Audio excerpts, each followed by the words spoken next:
आज तो मुई नाई थिली तमे दुई जण काना पढ़लो आज इंग्लिश आज्ञा घरे मन करवा लगी देथिने आउ मुई जे देइथिली तीनटा वर्ड लिखबो गुटे लेटर रे तीनटा लेखा वर्ड लिखबो सेटा लिखिछो कि नै लिखिछु हेले मते कह तो सी रो तीनटा वर्ड कहो इंग्लिश रे C A T cat C A R car C for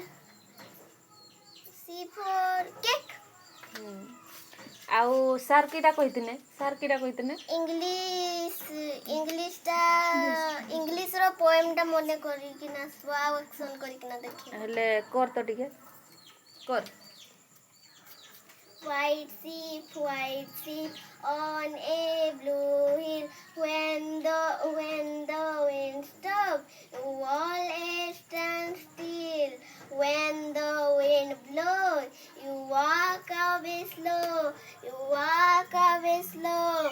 White sheep, where do you go? Where do you go? हला हाँ भल कलु